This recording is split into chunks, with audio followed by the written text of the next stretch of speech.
So we have been preaching through a series called Reset.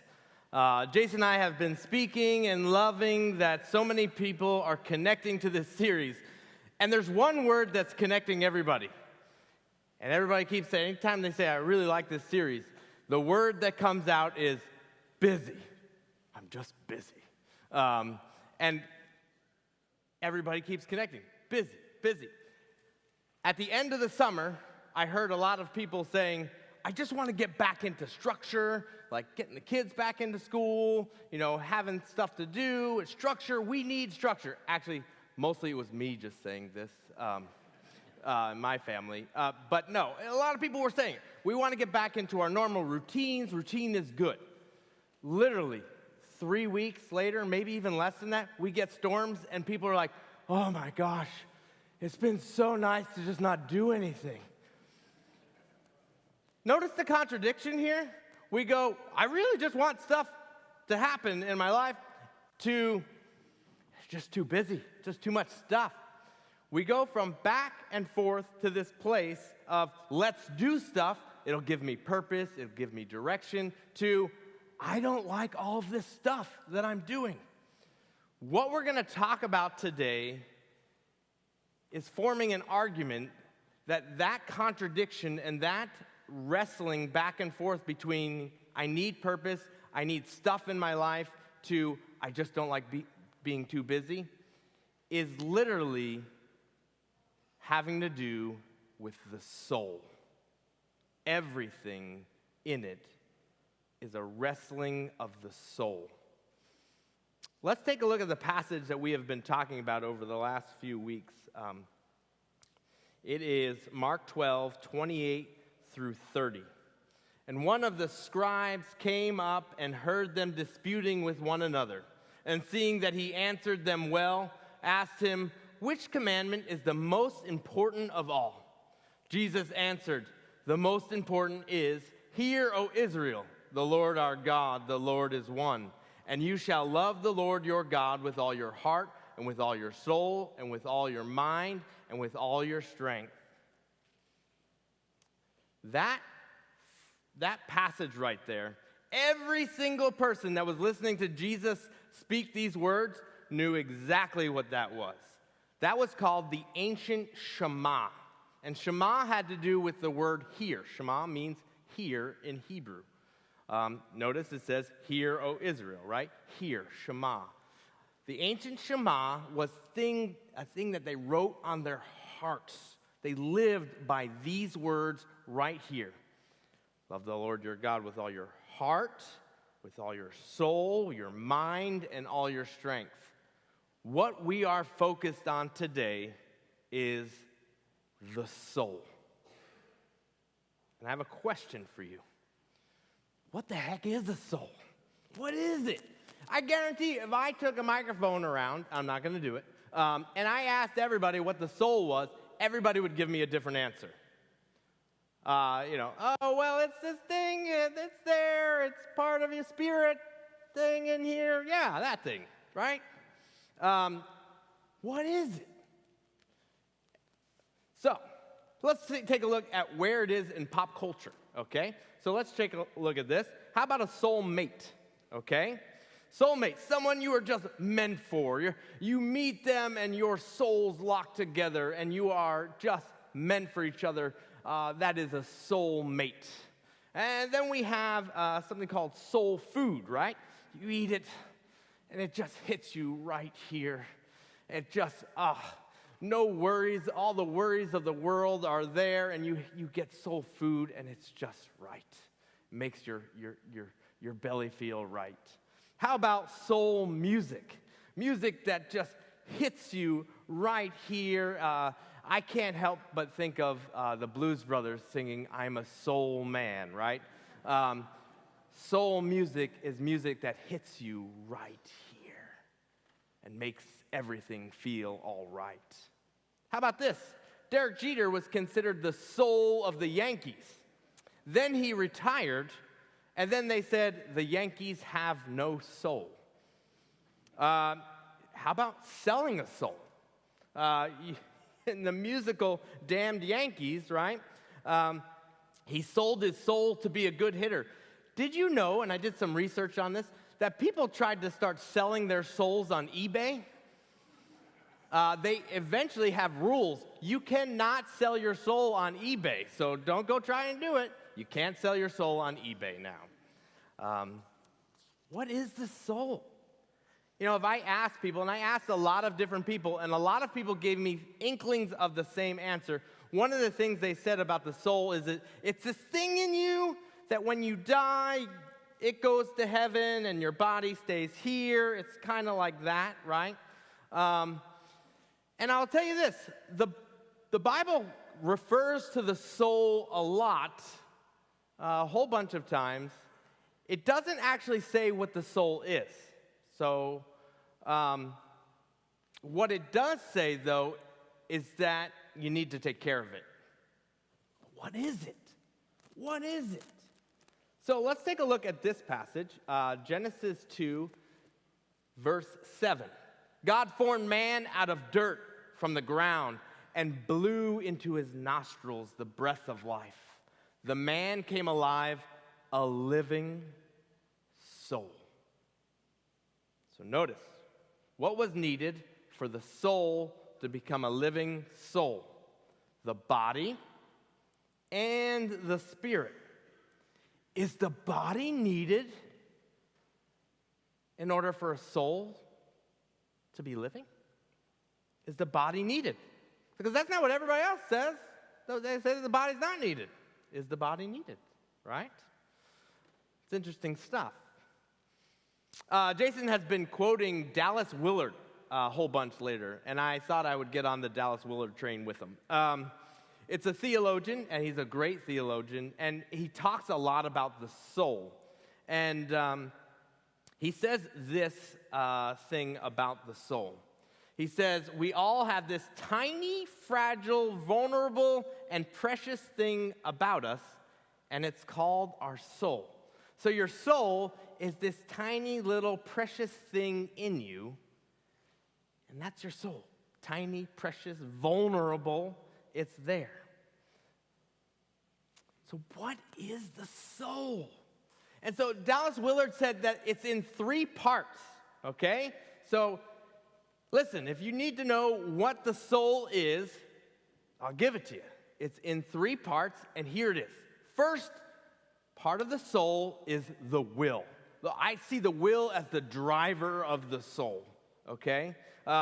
It's your ability to say yes and no. How good are you at that lately, right? Your ability to say yes and no. I know that I am really good at saying yes. And then I realize that I bit off way more than I can chew, and I do that often.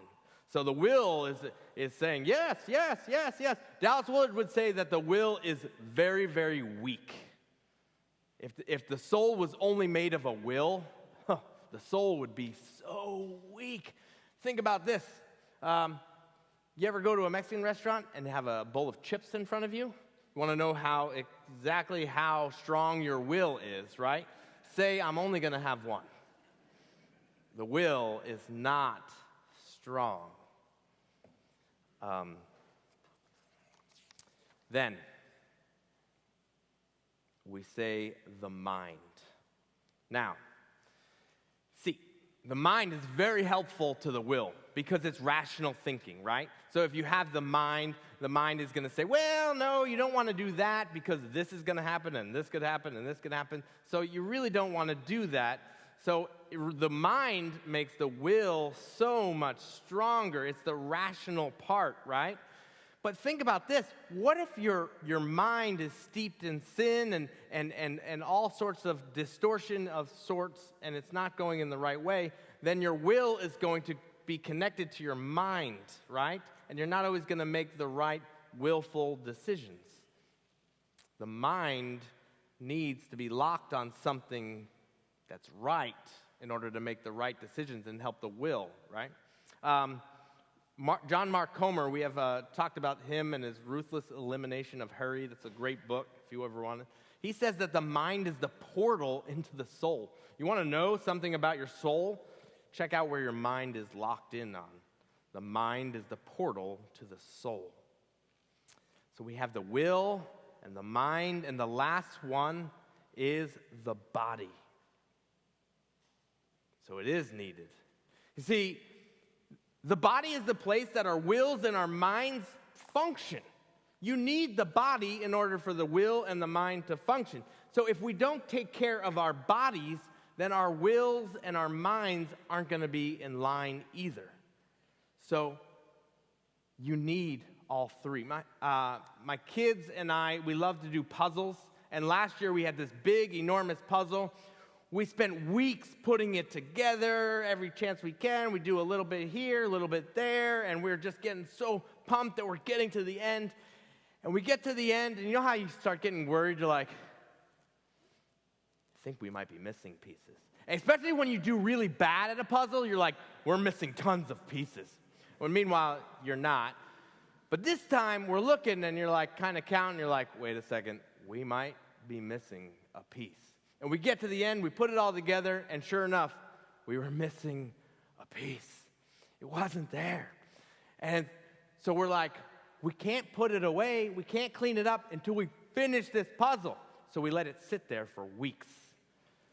One piece of the puzzle missing. And you're like, oh, this is the worst. This is the worst. Then we found out that it's really under one of the legs of the table, and it's like right under our noses, literally, right? And we put that in, and then it was complete. Your soul missing the will, the mind, or the body, one of those being off, is incomplete. It needs all three. And if one is missing, then it is not fully what it needs to be. You see, the will, the mind, and the body all need to be running in line of the same thing. You may know that I've been doing a lot of work in psychology. I've been getting a master's in counseling, so I talk about psychology all the time. My brain is always thinking about this stuff from the things I've had to study. And what I looked into this week is, did you know that the psych in psychology refers to the human soul? Interesting, right? Psychology means the study of the soul. How and when did we change it to the study of the self? This will, this mind and body in line with the spirit is really the place that it should be, the human soul. Freud believed that the care of the psyche meant care of the soul. But we've changed it to, how do I care about myself? It's interesting, right? But reality is, it's all about the soul. Now, just like the self, the soul has this infinite desire to want. And let's put it this way. The soul, it's just a little bit needy. I have one of my favorite movies. It's called What About Bob? Okay? Now, in this movie, all right, Bob Wiley, John Ortberg used this illustration for the soul, and I really liked it. In this movie, Bill Murray plays a guy named Bob Wiley. He is a super obsessive-compulsive man who has every specific phobia under the sun. He is afraid of the public. He is afraid of germs, of small spaces, elevators. He's afraid of heights. He's afraid of everything. He says this in the movie. He goes to Richard Dreyfuss, who's his psychiatrist, right? He says, well, I get dizzy spells, nausea, cold sweats, hot sweats, fever blisters, difficulty breathing, difficulty swallowing, blurred vision, involuntary trembling, dead hands, numb lips, fingernail sensitivity, pelvic discomfort. What if my heart stops beating? What if I'm looking for a bathroom and my bladder explodes? Then he's so desperate to find healing that he fakes his own death, finds out where Dr. Leo Marvin is vacationing in Lake Winnipesaukee, and he takes a bus and starts yelling in the courtyard of the town, Dr. Leo Marvin! Dr. Leo Marvin! And then he ended up being there, grocery shopping, and he goes up to him and he says, gimme, gimme, gimme, gimme, gimme, I need. Gimme, gimme, gimme, gimme, gimme, I need.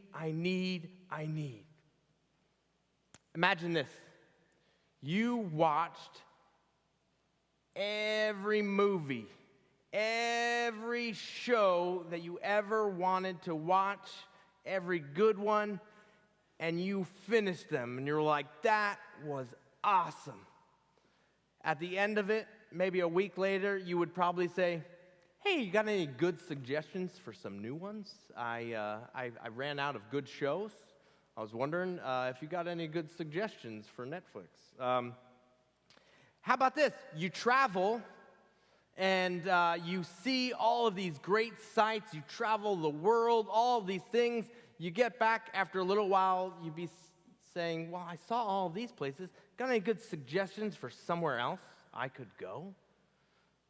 Or you go to every good restaurant, try it out, you're loving what you're getting, all these awesome things. Then you would probably say after a while, hey, got any new good restaurant suggestions? Notice what we're doing here over and over. I got this spool right here. I'm going to ask Cliff, come on up here. Cliff's my demonstrator. He's going to take this, and he's just going to run with it. Go ahead.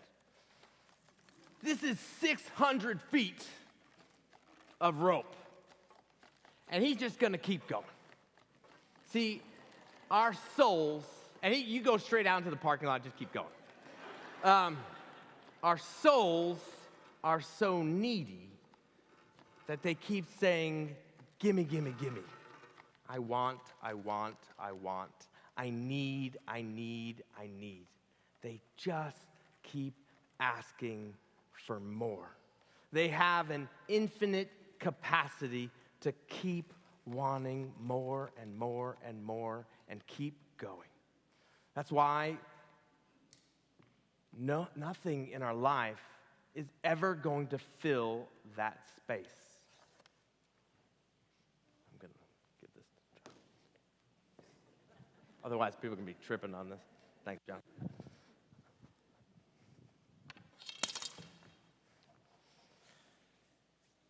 In Ecclesiastes 1, verse 8, it says, the eye is not satisfied with seeing, nor the ear satisfied with hearing.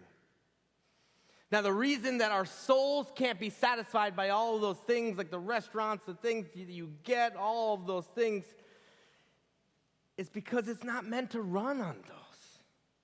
It's not meant to run on any of those. It's not meant to be running on Dunkin' either, right? It's another illustration of something that we fill to get some kind of temporary thing and fix in us to keep us running in this life. The soul is specifically designed to fit God into that space. That's it. It's like when you eat something non-nutritious, right? Like a whole box of Tasty Cakes, okay? You have a weak moment, you eat the whole box, right? And probably a half an hour later, you're like, the weirdest thing, I'm still hungry. Why? It's because the body needs something actually nutritious to function. So the body's like, I didn't get anything I needed, I need more. You didn't put any actual food into your belly. So the body is saying, I need more. I need. I want. Gimme. The same goes for God. You know, we keep putting all of these synthetic things to make us temporarily happy into a place that's supposed to be filled with the creator of the world, and specifically in Jesus. So our souls keep saying, gimme, I need more. I'm still hungry. So what is the soul? You want to know how to tell if your soul is healthy? Uh-oh, here comes the assessments. I don't want the assessment. Here's the assessment. This is how you tell if your soul is healthy. I think of people who are really good with money. Now, that has nothing to do with the soul. So if you're really good with money, don't do a fist pump yet. I think of people that are really good with money. Now, if you are a really good saver, you save a bunch of money. And then if there's any kind of emergencies, a car emergencies, a house emergency, your house gets flooded with water, health concerns, whatever it is, anything happens, you feel a sort of peace because you have a bank with their savings specifically designed to handle that. Yes, it's a little stressful, right? It's a thing that you didn't want to go through, you didn't want to hit into the savings, but you feel at rest because you have this savings set here that you can use to pay that off. That's why you did it, right? That is someone that's good and healthy financially. When it comes to the soul, in our lives and how we function, we burn ourselves out with schedules, with working, the busy word that we keep talking about, the word that shall not be mentioned, busy, right? The act of being relevant in our society, of keeping up with the Joneses, all of these things, they burn us out, and we're so tired. And we look at our soul bank, and it's got nothing in it. And then this is how you can tell if you have an unhealthy soul. You hit a snag in life. There's a conflict in the family, a conflict at work, a conflict with a really good friend, and it throws you off the rails. Maybe a blown tire is enough to throw you off the rails. Maybe it's a problem at work. Maybe you're running late for something, and it just destroys your day. Does a little thing in your day just destroy the day? Because every time we're hitting these snags, we're going to look at our soul bank, and it's got nothing in it. Because we spent all of that time being relevant in our society, and we've done nothing over here with our soul.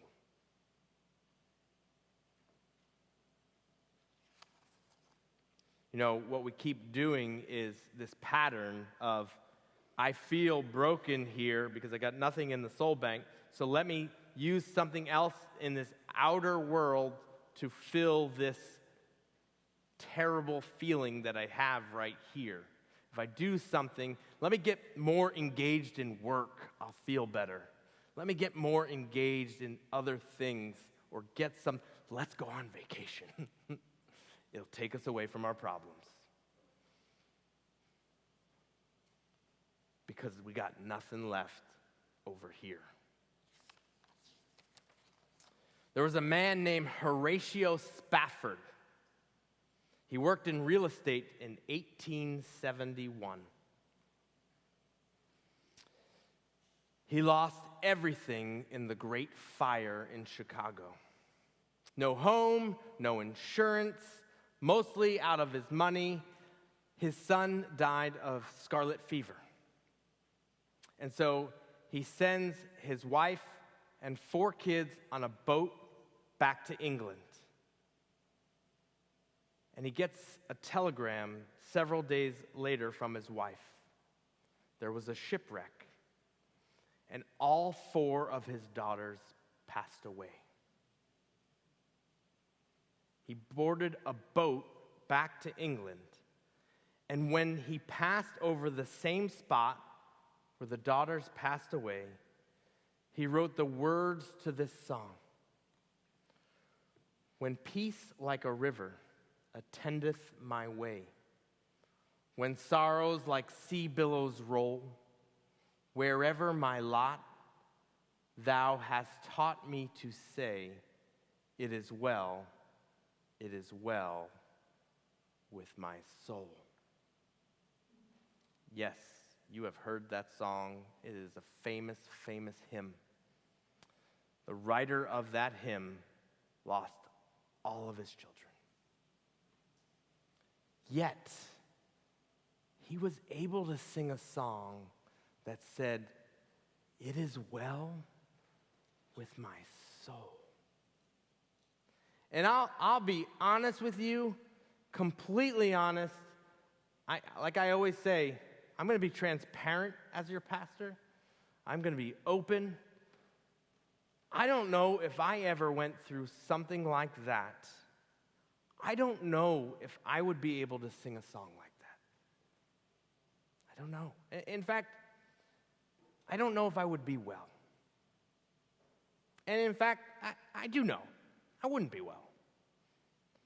And it shows you that you and I are a lot alike.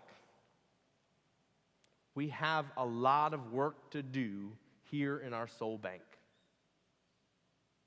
because we have been running on everything else and feeling nothing in this place. We live in a society that conditions us to need so much. We need so much. And it conditions our souls to think that that outer world stuff is what you need to fill that soul. But we know that's not true. It's not true. Our souls are only meant to be filled with what the Father can fill through his Son, Jesus. When we condition our souls to be filled with the love of Jesus, then we will realize true joy. Jesus says, you will live, and you will know what it feels like to really live, right? He always talked about really living. We will not be tossed around by every outcome, every blown tire, or little conflict that we go through. It will not derail our whole lives because we've got plenty left in the soul care bank. And we will finally be at peace because it is well. It is well with my soul.